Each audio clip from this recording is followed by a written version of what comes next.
Voitures brûlées, arc de triomphe tagué, vitrines cassées. Samedi dernier, les quelques 4600 policiers déployés à travers la capitale n'ont pas suffi à contenir la colère des Gilets jaunes. Une mobilisation bien plus violente que les précédentes, avec un bilan terrible, plus de 130 blessés, dont 23 parmi les forces de l'ordre. Tony était en service aux abords des Champs-Élysées. Sous couvert d'anonymat, il raconte la violence des affrontements de samedi dernier. Moi, j'ai commencé à 7h, j'ai terminé, il devait être 20h, 21h, comme ça.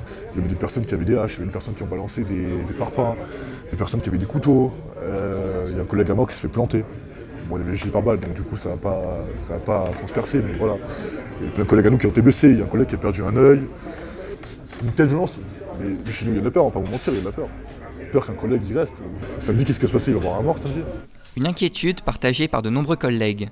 En cause, un dispositif de sécurité jugé inadapté que dénonce ce représentant d'un syndicat de policiers. Bilan assez catastrophique. Je pense qu'on aurait pu sans doute rendre les forces mobiles en particulier, mais aussi les compagnies d'intervention parisiennes beaucoup plus mobiles, parce que les forces de l'ordre, c'est pas leur truc d'attendre et puis de s'en prendre plein la gueule, entre guillemets. Moi, j'ai certains amis officiers de CRS qui me disent on a demandé à plusieurs reprises à pouvoir intervenir, on nous a dit vous ne bougez pas.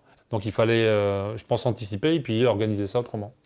Un enjeu d'autant plus complexe pour les policiers que le mouvement des Gilets jaunes pose de nouveaux défis, comme l'explique ce sociologue. Ce mouvement, et c'est ce qu'on a vu, c'est pour ça qu'il est très inédit, est totalement désorganisé.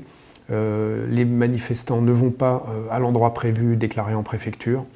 Ils choisissent d'aller n'importe où sur la voie publique, à la différence des défilés classiques, des manifestations, d'organisations syndicales. Donc c'est totalement désorganisé. Ensuite, il n'y a pas de service d'ordre.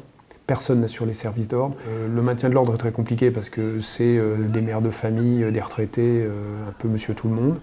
Donc depuis le début, c'est une situation très compliquée. Mais au-delà des gilets jaunes, le malaise des forces de l'ordre est plus profond.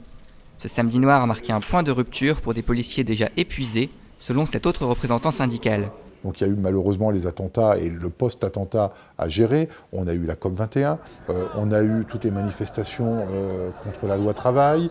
Il y a eu tout un tas d'événements importants et graves en France qui fait que les collègues n'ont pas pu avoir le moindre répit. Quotidiennement, on nous annule nos repos, on les reporte. Il y a des congés annuels qui sont supprimés. Si on continue comme ça dans le temps à avoir des rassemblements violents comme ceux des Gilets jaunes, les collègues ils vont arrêter, ils vont déposer les casques, ils vont déposer leur matériel, parce qu'au bout d'un moment, ils n'arriveront plus à suivre tous les événements qui se produisent en France. Le malaise est tel que certains policiers n'hésitent plus à soutenir publiquement les revendications des Gilets jaunes. Alors que l'acte 4 des manifestations est annoncé pour ce samedi, le syndicat de police Vigie a déposé un préavis de grève illimité en solidarité avec les manifestants.